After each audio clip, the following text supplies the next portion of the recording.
Chapter 14. It started with an innocent question. "Daniel, what is a wedding?" Across the mat, with its earthen dishes, Daniel looked at his sister. They sat late over their morning meal. He knew that the shop door should be open, but he was in no hurry about it. Well into the morning hours he had celebrated the wedding of his new friend, Nathan, son of the tax collector. He felt heavy-limbed and slow-witted. He wished Leah would stop prodding him with questions. How pitifully little the girl knew of the world outside their walls. Had their grandmother never talked to her? In the early days here in Simon's house, he and Leah had eaten their meals and done the work with few words. Then, out of his own loneliness, he had begun to talk, as he used to talk to Samson, sorting out his own thoughts aloud, not expecting any response. Leah had listened in silence, as Samson had done, but later she had astonished him by remembering. She had begun to ask questions, odd, childish questions that revealed an incredible ignorance. Lately, since Thasia's visit, there had been altogether too many questions. She wanted to know about the girls he saw in the village, what they wore, what they did in the town, what they talked about. He did his best to answer her, because he could understand how his words were like a window through which she could peek out at a world of people she did not dare to meet face to face. Now, scowling in the effort, he tried to tell her about a wedding. "It's a feast," he said slowly, "on the day a man takes a bride into his house, when all his friends come to celebrate with him and wish him happiness." "Does the bride have friends too?" "Oh yes, all making a fuss and talking at once." "Did many people come to Nathan's wedding?"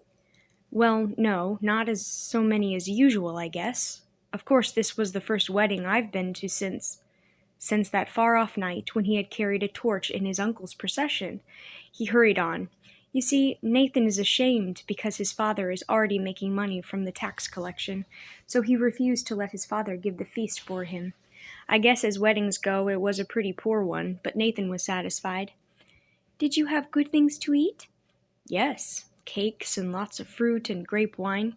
Curse his selfishness. Couldn't he have brought her a morsel? "Tell me about it, Daniel." Her blue eyes sparkled. He wished he had Joel's gift for words. "First we went to the bride's house. Her family had made garlands out of flowers. Nathan and Deborah stood in the garden behind the house, because the house was too small to fit in so many people." "Was the bride pretty?" "I don't know. I guess Nathan thought so." "As pretty as Thasia?" For a moment he was disconcerted. Then he remembered that Thasia was the only girl she knew. "No," he said honestly, "not so pretty as you either." "What did she wear?" Leah looked pleased and flushed. "Oh," he floundered, "a dress, white I think it was, and a veil over her head, and the flowers. Then we all made a procession to Nathan's new house. There were some little boys who played on pipes, and we all carried torches, and the older people threw rice and grain at the bride." "Why?" "Oh, it's a custom, to wish her a fine family. And everyone sang songs and shouted and clapped their hands and stamped their feet." He stopped at the alarm in her eyes. Even the mention of noise terrified her. She could not imagine that noise could be merry. He got to his feet and began to clear away the meal, but Leah did not move, only sat brooding over what he had told her. Finally she said, "Will Nathan's bride live in his house with him all the time?" "Of course, just as our mother and father lived in our house." "Daniel," she said slowly, "when you bring a bride here to live with you, what will happen to me?" He was completely taken back. "That's a silly question," he snapped. "I'm not going to marry." "Why not?" "Because I have no time for such foolishness, not till the last Roman is gone from our land." "Is Nathan foolish because he has a bride?" Daniel felt his good humor sliding away. "It is another matter for Nathan. I have taken an oath. I live for just one thing, to rid us of our Roman masters." His voice sounded loud in his own ears. Was he shouting at Leah or himself? Angrily, he began to pull on his cloak. He felt sore, as though she had unexpectedly probed a wound he had not even been aware of. "Are the Romans our masters?" she asked, her soft voice sounding puzzled. "Don't you even know that?" She sat silent, but as he opened the door of the shop, he saw that another question was beginning. He did not intend to listen. He had had enough for one morning, but the words caught him like a suddenly flashing net. "That soldier, the one who comes into your shop sometimes, the one who rides on the horse, Is he a Roman?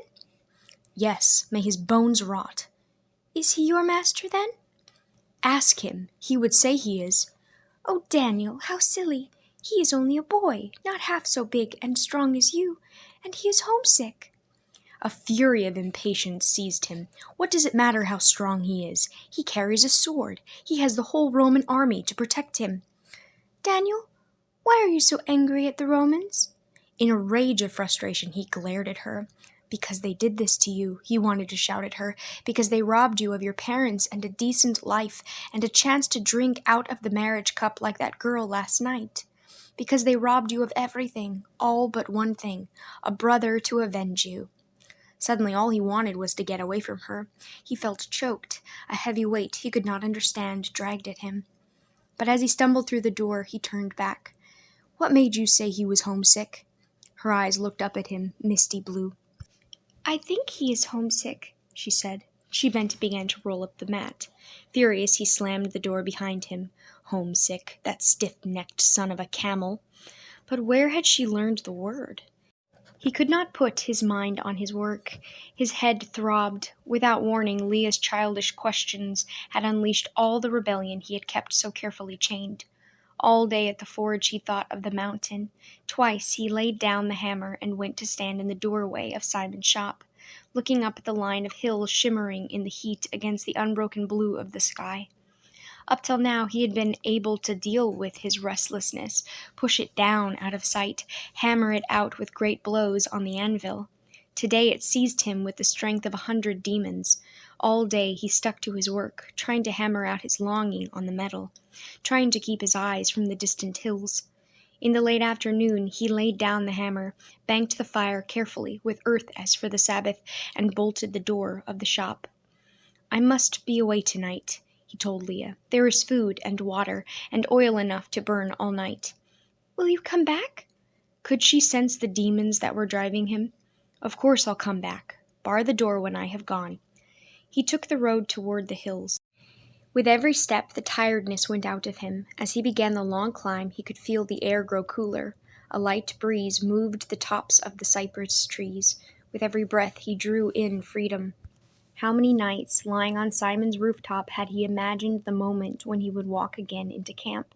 For a few moments it was just as he had pictured it, the shouts, the surprise, the good feeling that he had come home. But the brief excitement soon died down. Rosh, after a sharp demand for news, went back to an oath-studded argument with 2 of the men. No one else had much to say to him. Daniel wandered about the camp, noticing a few new faces, trying hard to experience the elation he had expected to feel. Then he knew what was missing. He had been watching all the way up the trail for a motion on the hillside above, for a familiar, welcoming figure to come bounding down to meet him. Ridiculous. The black man had something better to do than to sit watching for him after all these weeks. But why wasn't Samson somewhere about? The forge had been heated. He could feel the warmth of the stone when he laid his hand against it. "How's the village?" asked Joktan, coming in with a load of thorns which he flung down near the fire. There was a hint of hostility, or was it envy, in his voice. "Did you bring anything to eat?" Daniel looked surprised. He had come away empty-handed, without a thought. "We've had trouble getting meat lately," Joktan explained. "Some of the shepherds made an ambush. You'd think they'd taken lessons from us. 2 of our men got beaten, bad. The shepherds are in a mean humor, and Rosh ordered us to stay low for a while." Daniel was suddenly uncomfortable. Up here on the mountain he had taken for granted that the flocks that grazed on the slopes were free for the taking. Now he knew by name the men who owned those flocks. They were not wealthy men. "Oh well," Joktan said, "Rosh won't be patient long." Daniel laughed, pushing away his uneasiness. "Where's Samson?" he inquired. Joktan shrugged. "That's anybody's guess. Samson has his own rules." "Rosh lets him?" "Rosh leaves well enough alone. If you ask me, he's sorry he ever got the brute, but Samson earns his keep. Look, there he is now. Goodness, look what he's brought." The giant stood at the head of the path. Over his shoulder, as easily as a rabbit, was slung the carcass of a sheep that must have weighed more than a man. Swinging it from his shoulders, dropping it onto the earth, he stood grinning, looking from man to man, waiting for their praise. With a shout, Daniel sprang forward. At the vast, white-toothed smile that split the black face, his own spirits gave an answering leap. For a moment, the two stared at one another. Then Samson stepped over the carcass of the sheep. When he would have gone down on his knees, Daniel reached out both hands and grasped the powerful arms and held on hard. They stood grinning at each other wordlessly. Two men had pounced on the carcass and were worrying off the skin with the ferocity of jackals. Others heaped thorn branches on the fire and made ready the spit, and then poured from the cave into the clearing as word of a feast spread. Rosh, glowering from the door of the cave, shrugged his shoulders and said nothing. While the meat was cooking, Daniel debated with himself. Was this the time to tell Rosh about his band? But he did not want to spoil the moment when he could confront Rosh with a real army. Besides, he had chosen a poor day to come back. Rosh was obviously out of sorts. "Your friend Joel," Rosh inquired once. "Ever see him again?" "Yes," said Daniel, "quite often." "Keep an eye on him," Rosh growled. "I'm going to need him soon." He said no more, and only half listened as Daniel tried to tell him about the move to Simon's shop. Later in the night, Daniel sat watching the thorn fire leaping and crackling. He felt satisfied, full of roasted mutton. He leaned back against the rock, feeling with his shoulder blades for the remembered niches. "It's good to be back," he said. Good to be full," Jockton commented, wiping a hand across his grease-smeared chin. "We've got you to thank for it." "You mean you got Samson to thank?" "Samson only did it for you. He knew you were coming all right. He just knows things. He's deaf, maybe, but he hears things that aren't there. Look at him sitting there, staring at you. You'd think you were one of his gods. You think it's an accident we've only had one good meal in a week?" Someone else, too, knew that the meal had been no accident. Glancing at Rosh, Daniel saw the small eyes, above the unkempt tangles of black beard, glittering at Samson. The dislike in them startled him. Rosh had gorged himself on the forbidden mutton, but he hadn't forgiven the one man in the camp who had dared to flout his orders. Later still, Daniel lay awake. Overhead, the stars were big and close. The cool air was clean, free of the mists and taint of the town.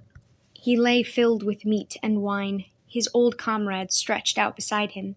It was all just as he had imagined it on those endless steaming nights in the town, yet sleep did not come. He turned over, twisting his shoulders to fit a hump in the rocky ground. In these few weeks his body had forgotten the feel of pebbles. In the same way, his mind shifted uncomfortably, trying to find a resting place. Pictures began to form in his memory, Leah alone behind a bolted door, Joel reading aloud from the scroll, Thacia standing in the doorway of the smithy in her striped headdress, Simon looking away down the road, waiting for Daniel to accept the offer of all he owned. Simon had chosen a different leader. Daniel thought now of the one meal he had shared with Simon's comrades. He remembered the silence as Jesus stood to bless the meager feast, and how each one had taken less than he needed so that those outside could be fed. A closeness had seemed to draw them all together. Tonight, who but Samson had cared that he had come back? All at once he thought of Leah's little black goat. Would some child in the village be hungry because of tonight's feast? At the first gray glimmer he got up. Instantly Samson was awake. Daniel put a hand on his shoulder. For a moment he stood, shaken by the question that stared from the dark eyes. Then he shook his head and made his way among the sleeping figures to the top of the trail. Samson did not try to follow him. He wished he could take the black man with him, but how could that huge figure fit into the narrow cage of his life at the smithy? Samson would alarm the villagers and terrify Leah into a corner forever. No, Samson belonged to the free life on the mountain.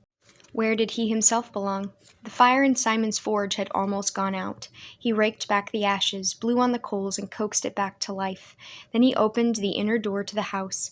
Leah looked up at him, her blue eyes as lifeless as the fire. She had not combed her hair or bothered to get herself breakfast. With irritation, he saw that the water jar was empty and that he would have to stand in line at the well with the snickering women. He bent and picked up the jar, and the bars of his cage slid into place around him.